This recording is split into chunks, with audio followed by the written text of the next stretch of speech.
They called her Scar Queen, like it was some twisted badge of shame. Every morning she walked into that greasy spoon off Route 441 in Georgia, just trying to earn a living. But all it took was one look at the raised skin snaking up her neck, and the whispers began.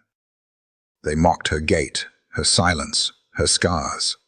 No one cared to ask where they came from, until the day a stranger walked in, saw what no one else did, and everything changed.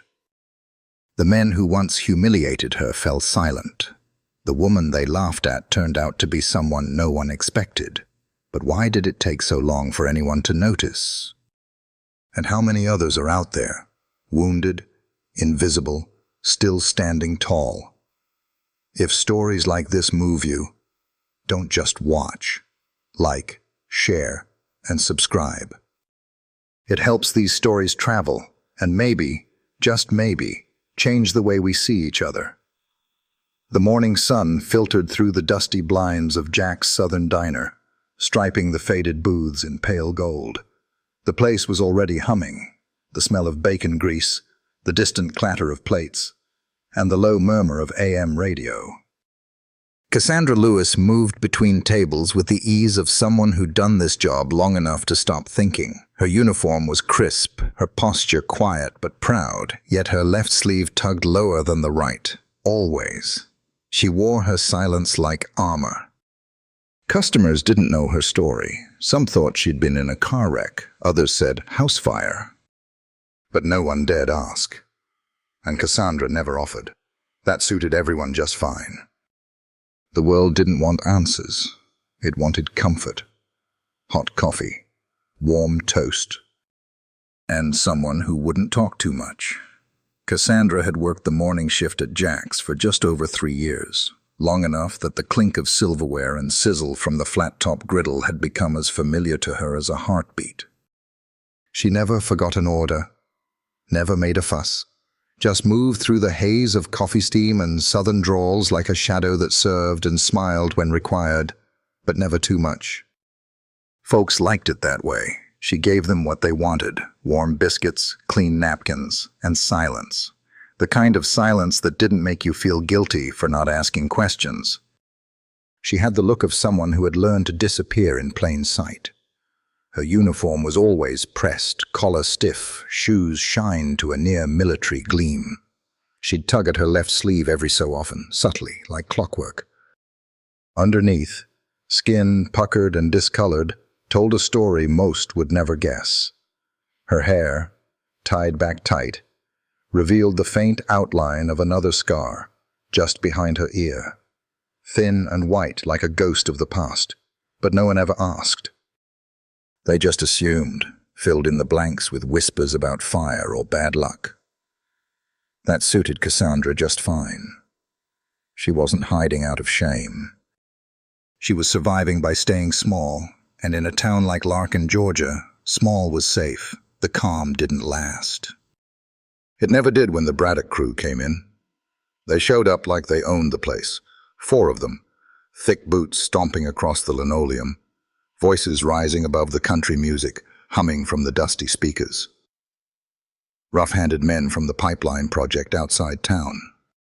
They'd made Jack's their morning pit stop, and Cassandra, like clockwork, was always the one who served them.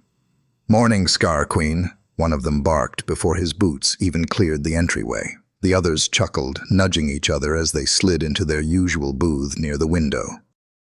That nickname, raw, cruel, hung in the air like grease smoke. Cassandra didn't flinch. She rarely did.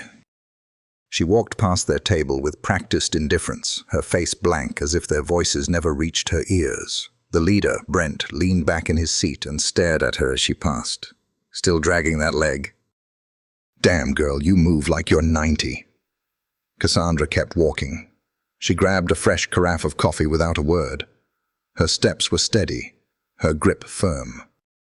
But if you looked closely, you'd notice the tension in her jaw, the way her left hand flexed before she reached the table.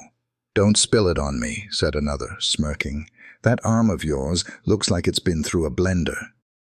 "Might be contagious." The laughter rose again, loud, juvenile, Easy. Around them, the diner fell quiet. Regulars turned their eyes down to their hash browns, to the lukewarm coffee in their cups. Some shifted uncomfortably. None spoke. It wasn't the first time. These men had made a sport out of pushing Cassandra, and she, in return, had made a discipline out of not giving them what they wanted. No reaction.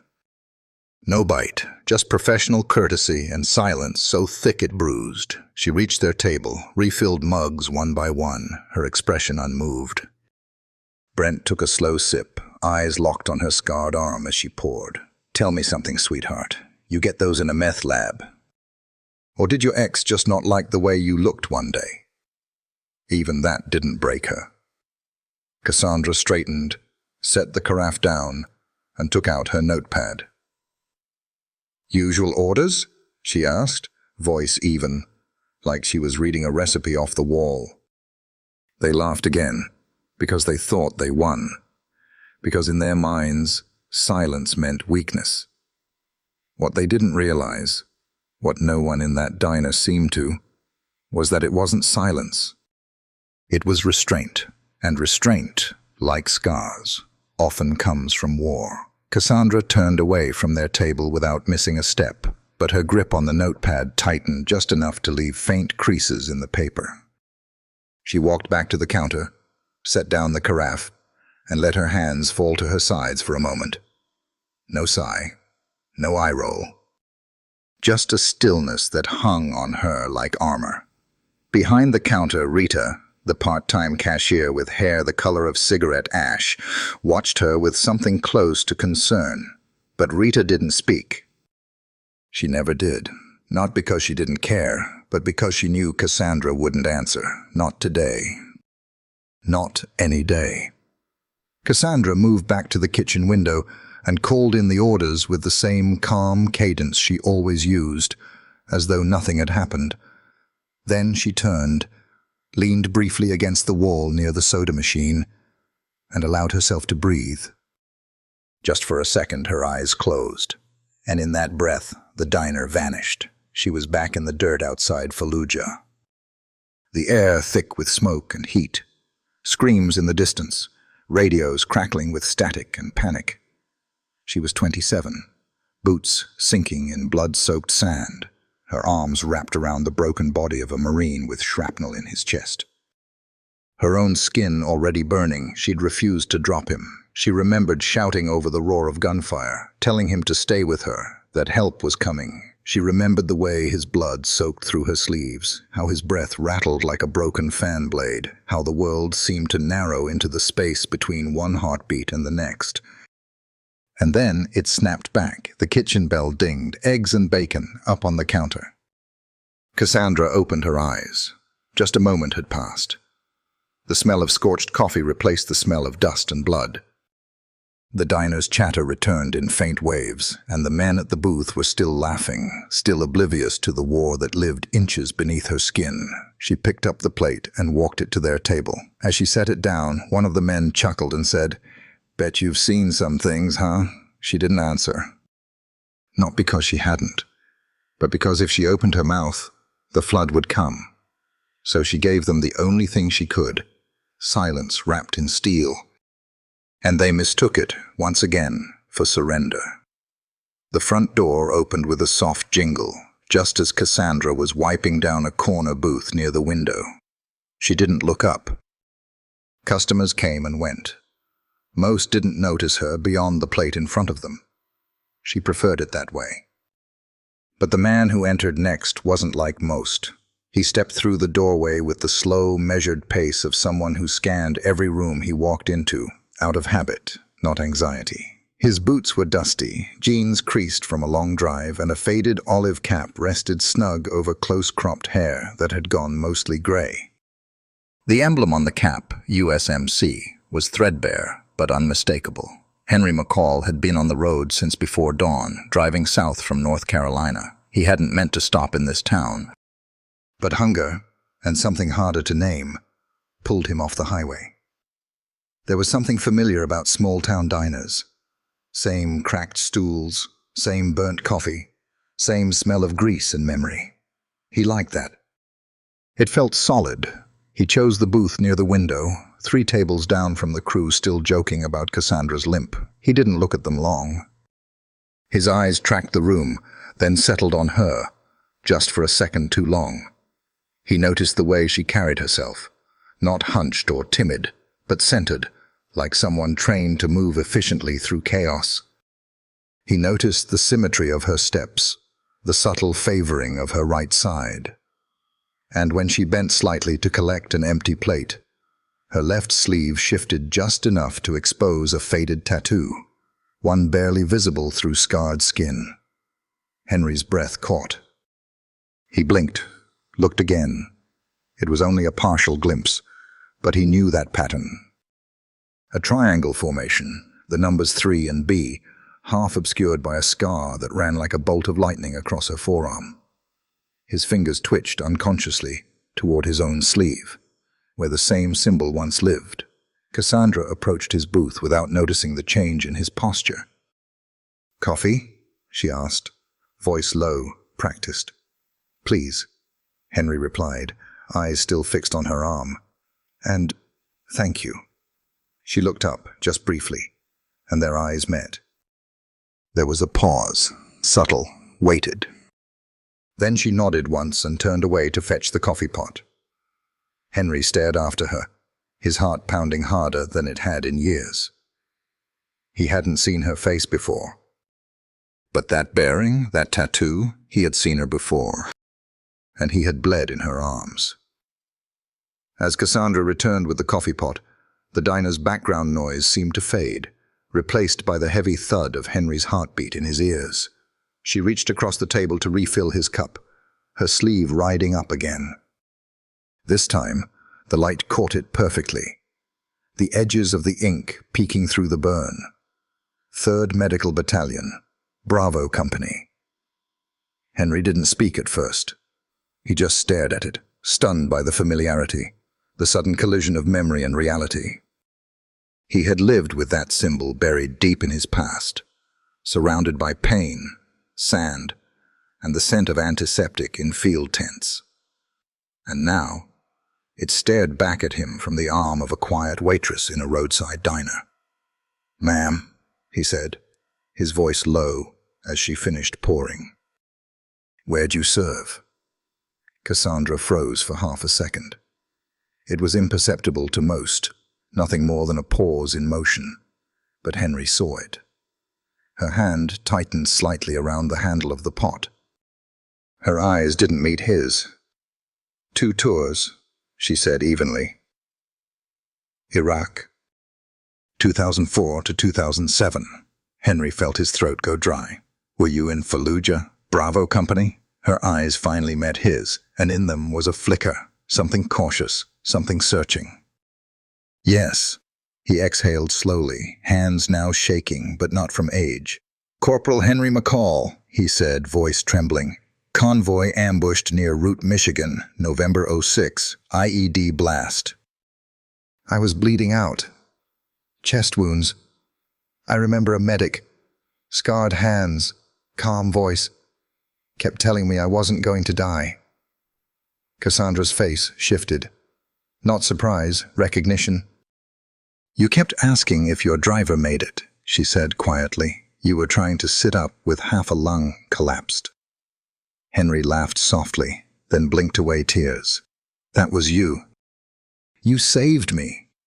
Across the diner, conversation had quieted again. Something in the air had changed, undeniable, electric. Brent and his crew noticed the shift. One of them nudged the other, glancing toward the booth. Henry stood up slowly. He removed his cap, held it against his chest, and faced Cassandra with the reverence reserved for sacred things. "You didn't just save my life," he said. "You gave me 17 more years. You gave me grandkids." The diner was silent now. Even the clock on the wall seemed to hesitate. Cassandra stood frozen, the wall she'd built around her for years beginning to crack, just enough for something old and powerful to seep through. Recognition. The silence in the diner wasn't empty. It was thick, charged, like the air before a storm, forks paused mid-air, Coffee cups remained untouched. Even the cooks in the back had stopped yelling orders through the window. All eyes turned toward Cassandra and the man standing before her like she was something more than just a server with good memory and quiet feet. Brent shifted in his seat, discomfort crawling across his face. He glanced at his crew, then at the waitress he'd mocked for weeks. He opened his mouth, then closed it again. The easy grin was gone. So was the swagger. "You're serious?" he finally muttered, mostly to himself. "She's military?" Henry turned toward him, not angry, not loud, just steady.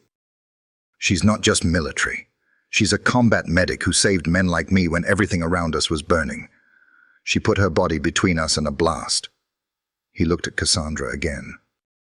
"And no one in this room knew, because she never asked anyone to." One of Brent's buddies leaned forward, trying to find footing in the tension. "We didn't know," he said, almost defensively. Cassandra's voice cut through the air, calm but sharper than a blade. "Would it have mattered if you did?" The question landed like a slap. She took a breath, measured, her voice unwavering. "Does someone have to wear a uniform or carry a medal in their pocket to earn basic respect, or is decency only reserved for people who look how you want them to?" No one answered. She looked around, not just at Brent, but at everyone. The old man in the corner who had watched it all happen every day. The couple who always smiled at her, but never said a word when she was being torn down. The cashier who'd once whispered, "Just ignore them." Cassandra wasn't accusing. She was inviting them to see, really see. "I didn't come back from war to be anyone's hero," she said, quieter now. "I just wanted to work, to be left alone. I thought if I stayed small enough, quiet enough, maybe the world would pass by without asking questions." She looked at Henry, then at the crew whose shame had started to settle deep in their bones. "But silence doesn't protect you. It just lets people believe their cruelty is harmless." And with that, she turned away, not in retreat, but in quiet victory. Let them sit in it. Let them feel what they'd ignored. Henry watched her step away, and something in him stirred. A kind of old pride, the kind that soldiers reserve for those who never ask to be saluted. He turned back to the room, to the rows of faces caught between guilt and awe, and raised his voice, not to shout, but to ensure no one missed what needed to be said. "Her name is Cassandra Lewis. Sergeant Cassandra Lewis. She served in Iraq as a frontline medic, 2 tours.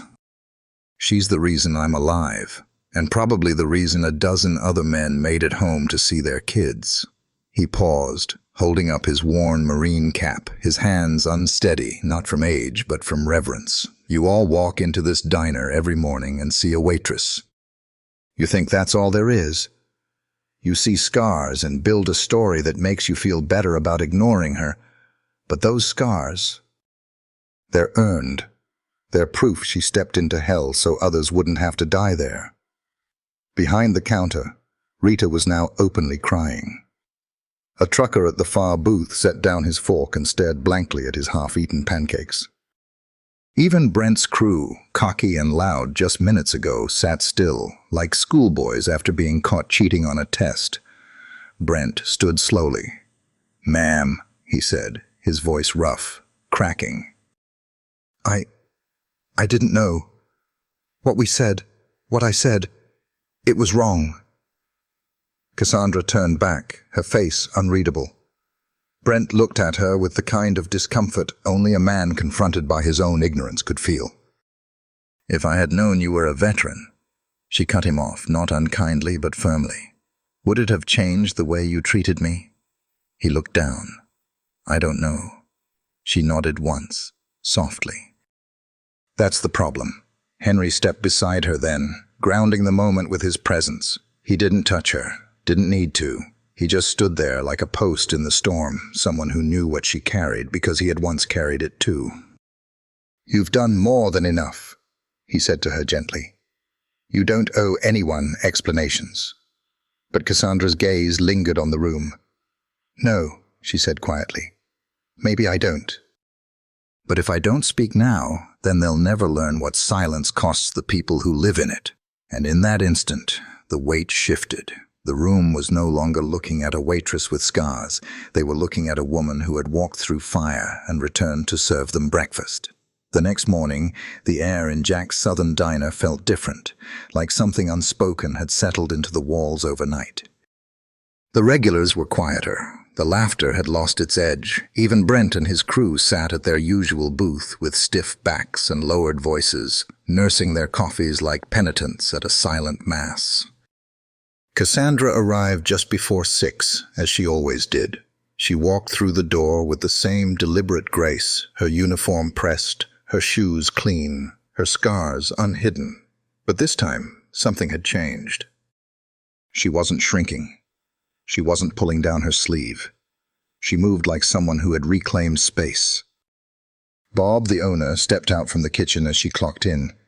He didn't speak at first, just nodded with a new kind of respect, one earned, not granted. "If anyone gives you trouble again," he said, voice firm, "they're out." "I don't care who they are." She gave him a small smile. "I can handle it." He shook his head. "You shouldn't have to." By mid-morning, a man in a suit walked in, clean-cut, out of place, holding a clipboard and a look of purpose. He introduced himself as a representative from the local VA office. "We heard about yesterday," he said to Cassandra. "There's a Veterans Employment Initiative. We'd like you to speak at a round table, help us improve outreach to women vets." Cassandra didn't answer right away. She wiped her hands on her apron and looked at the booths, the counter, the customers who still didn't quite know where to look. Then she said, "I'm not interested in speaking on a stage, but I am interested in helping the women who feel like they have to hide in places like this." That afternoon, she met Henry at the diner's back patio. Over sweet tea and biscuits, they began drafting something unexpected. A support program funded by local donations and veterans groups aimed at helping female vets, especially women of color, transition into civilian jobs with dignity. "No big speeches," she said. "No uniforms, just real help." Henry nodded. "We'll call it the Quiet Valor Initiative." 6 weeks later, the diner hosted its first job fair. Cassandra didn't wear a name tag that day. She didn't need one. The women who came knew who she was, by the way she listened, by the way she moved, and by the way she looked them in the eye and said, "You deserve more than survival." 6 months passed, and the small diner off Route 441 no longer felt like just a place for eggs and grits. Something had shifted, quietly but profoundly. On the last Saturday of each month, the back room filled with voices not of customers, but of women in boots, in scrubs, in worn jeans, veterans from all over the region who'd heard about the woman with the scars and the calm voice. They came not for sympathy, but for connection. The Quiet Valor Initiative had grown beyond what Cassandra ever intended. It wasn't flashy. It didn't need press. It thrived on referrals, on conversations whispered between tables, and on the simple truth that someone had finally made space for them. Cassandra still worked mornings at Jack's. She liked the rhythm of it, the clatter of cups, the hum of old songs playing through dusty speakers. But now, when she walked through the dining room, people looked up, not in pity, not in fear, but in recognition. They saw her. Henry still visited often, sometimes just to sit at the counter with his hands wrapped around a mug he never finished. They didn't talk much about Iraq. They didn't need to. One morning, a young woman approached Cassandra after her shift. She was barely 25, sleeves long despite the heat, eyes darting like she expected to be dismissed. "You're her, right?" she asked, voice small. "The medic?" Cassandra didn't correct her. She simply smiled.